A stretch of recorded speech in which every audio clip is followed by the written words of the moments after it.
বাংলাদেশত দীপুচন্দ্ৰ দাসক নৃশংসভাৱে হত্যা কৰাৰ পিছত আজিও প্ৰতিবাদ অব্যাহত আছে। তাৰ মাজতে আমি উল্লেখ কৰিব বিচাৰিছোঁ অসমত আজিৰ দিনটোতো বিভিন্ন প্ৰান্তত প্ৰতিবাদী কাৰ্যসূচী ৰূপায়ণ কৰিছে। বাংলাদেশৰ হিন্দু সুৰক্ষা দিয়াৰ দাবী উত্থাপন কৰিছে সৰ্বত্ৰ।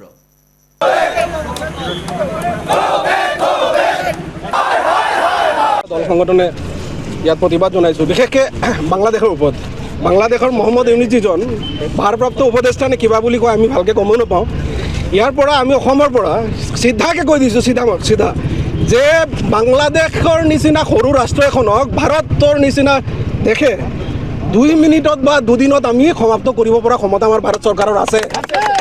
গতিকে ইয়াৰ পৰা মই ভাৰত চৰকাৰ তথা অসম চৰকাৰক আহ্বান জনাইছোঁ, কূটনৈতিক হওক প্ৰশাসনিক বিভাগে হওক আৰু লগত আমি 7 ছিষ্টাৰৰ যিসকল আমাৰ জনসংখ্যা আছে সকলোৱে সহযোগিতা কৰিম বাংলাদেশক টুকুৰা টুকুৰ কৰি হিন্দু ৰাষ্ট্ৰ গঠন কৰিব। ইমানে ক'লোঁ। জয় অসম, জয় হিন্দ। যে আমাৰ বাংলাদেশত যি হিন্দুৰ ওপৰত অত্যাচাৰ চলি আছে, এই অত্যাচাৰ ইউনিট চৰকাৰে ইমিডিয়েট বন্ধ কৰিব লাগে। যদি এনেকুৱা ধৰণেৰে অত্যাচাৰ চলি থাকে, আমি ভাৰতৰ মানুহ যদি আমি BSFৰ লগত আমি যদি এই 3-4টা সংগঠন বা 4-5টা যদি সংগঠনো আমি গৈ পিনি থিয় হৈ দিওঁ না, আমাৰ বাংলাদেশ টুকুৰা টুকুৰা হৈ যাব। বাংলাদেশে ভাবি আছে যে সেই যে বেলেগৰ যে চাইনাৰ পৰা আহি সিহঁতক সহায় কৰিব বা কিবাৰ পৰা আহি পাকিস্তানৰ পৰা আহি সিহঁতক সহায় কৰিব, এই সময় নাপাব। আমাৰ অসমৰ মানুহখিনিও যদি গৈ পিনি আমি বৰ্ডাৰত থিয় হৈ দিওঁ, সিহঁতৰ চিকেন নেক খতম হৈ যাব। ইমানখিনি সকলো প্ৰতিবাদী কাৰ্যসূচীত প্ৰায় 500 শতাধিক মানুহ আমি জমা হৈছোঁ আৰু আমি ইয়াৰ পৰা এটাই মেছেজ দিব বিচাৰোঁ ভাৰত চৰকাৰক। যিহেতু ভাৰত চৰকাৰে চবেই জ্ঞাত যে আজিৰ ডেটত বাংলাদেশৰ নিচিনা এটা সৰু দেশে যি দেশ গঠন কৰাৰ অৱদান সম্পূৰ্ণ ভাৰতবৰ্ষ আছে। এই দেশ গঠন কৰাত ভাৰতবৰ্ষৰ সৈনিকো শ্বহীদ হৈছে। আজিৰ ডেটত এইখন দেশে ভাৰতবৰ্ষৰ চকু দিছে। ভাৰতবৰ্ষৰ নৰ্থ ইষ্ট আমাৰ হাতবনিৰ ৰাজ্যক সিহঁতে ভাৰতৰ পৰা বোলে দ্বিখণ্ডিত কৰিব, আমাৰ চিকেন নেকক বোলে টুকুৰা কৰি দিব। ইমান সাহস সিহঁতে ক'ৰ পৰা পাইছে? তাত নিশ্চয় পৰকীয় কোনোবা দেশৰ সাহায্য আছে সিহঁতৰ লগত, নহ'লে বাংলাদেশৰ নিচিনা সৰু এখন দেশে ইমান ডাঙৰ সাহস ক'ৰ পৰা পাইছে? হয়তো চাইনা নহ'লে আমাৰ পাকিস্তান, আমাৰ যিখন দুশ্মন দেশ দুখন আছে সিহঁতৰ হ'লেও তাত পৰকীয় হ'লেও সমৰ্থক আছে। গতিকে আমাৰ ভাৰতবৰ্ষই এই সিহঁতৰ যিটো গ্ৰেটাৰ বাংলাদেশ বুলি মেপ বনাইছে, ইয়াত আমি মানে ইমান দুৰ্বল বুলি ভাবিব নালাগে। আমি সম্পূৰ্ণ চকু ৰাখি ভাৰতবৰ্ষই তাৰ বিপৰীতে কাম কৰি যাব লাগে, আমাৰ শক্তিটো প্ৰদৰ্শন কৰিব লাগে। যিহেতু আমাৰ নিচিনা এখন ইমান ডাঙৰ দেশ, গণতন্ত্ৰ দেশে যদি আমি বাংলাদেশৰ নিচিনা এখন দেশ স্বাধীন কৰি দিব পাৰি পাকিস্তানৰ পৰা, তেনেহ'লে তাত আমি আৰু এখন হিন্দু ৰাষ্ট্ৰ গঠন কৰিব পাৰিম। ইমান ক্ষমতা আমাৰ ভাৰতবৰ্ষ আছে আৰু সেই ক্ষমতাটো আমি পৰিলক্ষিত হ'ব লাগে। আমি ভাৰতবৰ্ষৰ চৰকাৰ প্লাছ আমাৰ অসম চৰকাৰে এই দাবী কৰিছোঁ, যিহেতু হাতমনিৰ দেশত আমাৰ অসমখনো আছে। গতিকে আমাৰ অসমৰ মুখ্যমন্ত্ৰী মহোদয়কো আমি দাবী কৰিছোঁ এই বস্তুটোলৈ যাতে গুৰুত্ব প্ৰকাশ কৰে আৰু তাৰ বিহিত ব্যৱস্থা ল'ব লাগে। আৰু যিটো বাংলাদেশৰ হিন্দুৰ ওপৰত অত্যাচাৰ হৈছে, এইটো যাতে অদূৰ ভৱিষ্যত আৰু নহয়। এইটো যাতে পৃথিৱীৰ ভিতৰত এটা হিন্দুৰ ওপৰত অত্যাচাৰ এটা হ'ব লাগে। ইমানে মই কামনা কৰিছোঁ। সকলো প্ৰথমতে ধন্যবাদ জনাইছোঁ। আৰু আমাৰ দাবী অকল আমাৰ দাবী নহয়, আমি ভাবোঁ যে ভাৰতবৰ্ষত যিমান হিন্দু আছে আমি এক হ'ব লাগে। হিন্দুৰ নামত বিভিন্ন জাতি উপজাতি আমি ভাগাভাগি হৈ থকাৰ কাৰণেই হয়তো কিজানি বাংলাদেশত এনেকুৱা ঘটনা হ'ব পালে।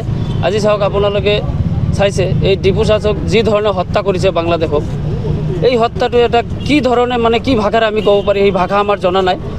কি গালি দিলে আমাৰ আত্মাই শান্তি পাব সেইটো আমি বিচাৰি পোৱা নাই। কাৰণ সেই হত্যাটোক এনেকুৱা হত্যা কৰিছে যিটো গোটেই বিশ্বক লজ্জানত কৰিছে। গতিকে ভাবোঁ এই ধৰণৰ হত্যাকাণ্ড অতি শীঘ্ৰেই বাংলাদেশত বন্ধ হ'ব লাগে। আৰু যদি বন্ধ নহয় তেতিয়াহ'লে আমি গোটেই হিন্দু মানুহ, আজি যি হিন্দু আছে আমি ভাৰতবৰ্ষত যদি খোজকাঢ়ি সিহঁতৰ বাংলাদেশৰ ওপৰেদি যাওঁ, আশা কৰোঁ সেই বাংলাদেশ আমি ধ্বংস কৰি দিব পাৰিম। যদি সিহঁতে আমাৰ এই হিন্দু মানুহক যদি এনেকুৱা অন্যায় অত্যাচাৰ কৰি থাকে, অকল ডিপু দাসে নহয়, যোৱাকালি আগদিনাখন আকৌ অমৃত মণ্ডল নামৰ এজনকো এখেতে এনেকৈ মৰাই দিছে। গতিকে আমি আজি আপোনালোকৰ এই চেনেলৰ মাধ্যমত আমি গোটেই ভাৰতবৰ্ষ তথা বাংলাদেশতো আমি ক'ব বিচাৰিছোঁ, যদি অনাগত দিনত এই হত্যা কাৰ্যসূচী যদি বন্ধ নহয়, তেতিয়াহ'লে ৰাস্তা ঘাটে সকলো জেগাত হয়তো আমাৰো এই যুৱ সমাজে আৰু আমাৰ এই ভাৰতবৰ্ষৰ মানুহে হয়তো এই যে যেনেকুৱা মুছলিম মানুহ আজি চাওক আপোনালোকে গাঁৱে ভূঞে এই কিবাকিবি বিক্ৰী কৰি থাকে, মাছ আৰু কিবাকিবি লৈ গাঁৱে ভূঞে চুলি বিক্ৰী কৰি থাকে। গতিকে আমি ভাবোঁ আজি এই চেনেলৰ যোগেদি আমি কৈছোঁ যে অনাগত দিনত যদি এই হত্যাকাণ্ড বন্ধ নহয় আৰু এনেধৰণৰ অত্যাচাৰ যদি বন্ধ নহয়, আমাৰ গাঁৱে ভূঞে এই মানুহবিলাক যোৱাত আমি তীব্ৰ বাধাৰ সৃষ্টি কৰিবলৈ আমি বাধ্য হ'ম।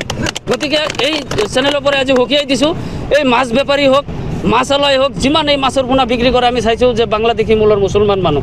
গতিকে বাংলাদেশী মূলৰ মুছলমান মানুহ আমাৰ এই অসমত আহি সিহঁতে বেপাৰ বাণিজ্য কৰি আৰু এই আমাৰ হিন্দু মানুহক সিহঁতে হত্যা কৰাটো আমি কেতিয়াও সহ্য কৰিব নোৱাৰোঁ। গতিকে সেইকাৰণে আমি আজি এই প্ৰতিবাদী কাৰ্যসূচী গ্ৰহণ কৰিছোঁ। এই প্ৰতিবাদী কাৰ্যসূচী আমি এটাই দাবী জনাব বিচাৰিছোঁ যে আমাৰ অসম তথা ভাৰতবৰ্ষত যিমান হিন্দু মানুহ আছে, আজি বাঙালীৰ পৰা আৰম্ভ কৰি মৰাণ মটক কোচ কলিতাত যিমান হিন্দু মানুহ আছে আমি একগোট হ'ব লাগে। আমি এইটোৱে আহ্বান জনাইছোঁ। আৰু যদি অনাগত দিনত এই হিন্দু মানুহখিনি যদি একগোট নহয়, আমাৰ অসমখনতো যে সিহঁতে এই ধৰণৰ কাণ্ড নকৰিব তাৰ কোনো মানে নাই। কাৰণ আজি চাওক ধুবুৰী, নগাঁও, গোৱালপাৰা এইখিনি সিহঁতে সংখ্যাগৰিষ্ঠ হৈ পালেই আজিৰ ডেটত কালি যে তাতে এনেকুৱা বান্ধি কাকো নামাৰিব সেইটো আমি ক'ব নোৱাৰি। গতিকে সিহঁতৰ এই ডিপু দাসক যেনেকৈ মাৰিলে কমচে কম নাই বুলি ক'লেতো হাজাৰ হাজাৰ মানুহ আছিলে।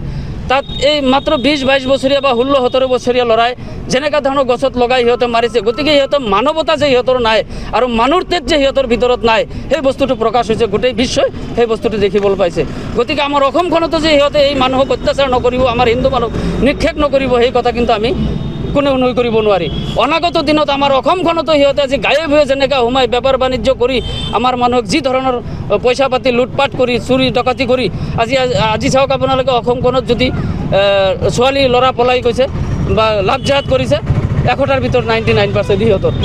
ডকাইত কৰিছে যদি 100টাৰ ভিতৰত 99% সিহঁতৰ মানে মুছলমান মানুহে কৰি আছে। গতিকে এই ধৰণৰ বস্তুৰ তীব্ৰ প্ৰতিবাদ আমি জনাইছোঁ। অনাগত দিনত আমি গোটেই ভাৰতবৰ্ষত হিন্দু জাতি উপজাতি সকলে একলগ হৈ আমি বাংলাদেশৰ ওপৰত বিহিত ব্যৱস্থা ল'বৰ কাৰণে ভাৰত চৰকাৰ তথা অসম চৰকাৰত আমি দাবী জনাইছোঁ যে অহা দিনত যি পৰিস্থিতিৰ মাধ্যমেই হওক এই বাংলাদেশখন গঠন কৰাৰ ক্ষেত্ৰত আমাৰ ভাৰতবৰ্ষত বহুত ডাঙৰ ভূমিকা আছিল এটা সময়ত। গতিকে সেই ভূমিকাটো যাতে আইনত ৰূপান্তৰিত কৰি বাংলাদেশক যাতে দ্বিখণ্ডিত কৰি এটা হিন্দু ৰাষ্ট্ৰ গঠন কৰিবৰ কাৰণে আমি বাঙালী যুৱ ছাত্ৰ ফেডাৰেশ্যন আমি দাবী জনাইছোঁ। আৰু আমাৰ লগত আজি ভোজপুৰী ছাত্ৰ সন্থা, ইপিপিঅ, TMPK, গোৰ্খা ছাত্ৰ সন্থা সকলোৱে আমি একগোট হৈ আজি দাবী জনাইছোঁ যে বাংলাদেশক দ্বিখণ্ডিত কৰি হ'লেও আমাৰ হিন্দু ৰাষ্ট্ৰ এখন গঠন কৰিব লাগে। হিন্দু সুৰক্ষা দিবৰ কাৰণে আমি এইটো ভাৰত চৰকাৰ তথা অসম চৰকাৰক আমি দাবী জনাইছোঁ। সৰ্বপ্ৰথমে মই বেংগলী কল্যাণ মঞ্চ আৰু জয় শ্ৰীৰাম ৰূপক অন্তৰখনে ধন্যবাদ জ্ঞাপন কৰিছোঁ। আমি গম পাইছোঁ ইতিমধ্যে যে আজি কিছুদিনৰ আগতে বাংলাদেশত ডিপুচন্দ্ৰ দাস নামেৰে এজন ব্যক্তিক বাংলাদেশ পুলিচ প্ৰশাসনে কৰায়ত্ব কৰাৰ পাছতো তেওঁলোকে দুখজনকভাৱে দুষ্কৃতিকাৰীৰ হাতত গতাই দিয়া হৈছিল ডিপুচন্দ্ৰ দাস ডাঙৰীয়াক। আৰু সেই দুষ্কৃতিকাৰীসকলে ৰাজহুৱা স্থানত তেখেতক জিন্দা জ্বলাই দি পেলাই এক জঘন্য কাণ্ড তেওঁলোকে কৰিছিল।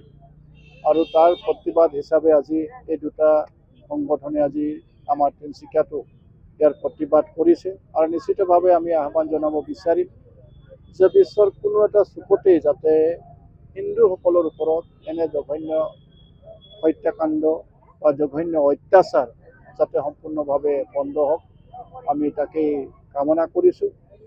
আৰু দুখজনকভাৱে বাংলাদেশ তাহানিৰ পৰাই ভাৰতবৰ্ষৰ বিভিন্ন বিষয়ত তেওঁলোকে অশান্তি কৰিবৰ কাৰণে সদায়ে চেষ্টা কৰি আছে।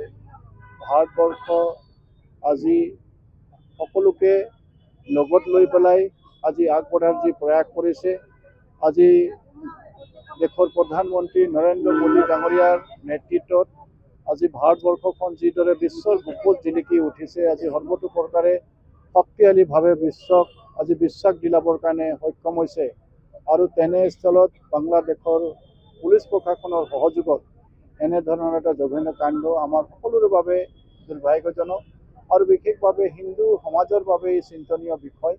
গতিকে নিশ্চিতভাৱে আজিৰ তাৰিখত আমি সকলো ভাৰতবাসী তথা আমি সকলো হিন্দু সমাজ একত্ৰিত হৈ ইয়াৰ বিৰুদ্ধে আমি প্ৰতিবাদ কৰাটো প্ৰয়োজন বোধ আছে বুলি পেলাই মই ভাবোঁ। আৰু সেয়েহে আজি এই প্ৰতিবাদ আমাৰ তিনিচুকীয়া চহৰতো তেখেতসকলে আজি ৰাজপথত আমাৰ ৰাইজক ওলাই আনি পেলাই স্বৰ্গীয় ডিপুচন্দ্ৰ দাসৰ হত্যাৰ বাবে এই প্ৰতিবাদ কৰাৰ বাবে তেখেতসকলক মই অন্তৰখনে ধন্যবাদ জ্ঞাপন কৰিছোঁ। আৰু আশা কৰিছোঁ যে আমি আগন্তুক দিনতো আমি একত্ৰিত হৈ পেলাই আমাৰ সনাতনী ধৰ্মক আমি নিশ্চিতভাৱে সুৰক্ষা দিব লাগিব, আমি একত্ৰিত হ'ব লাগিব।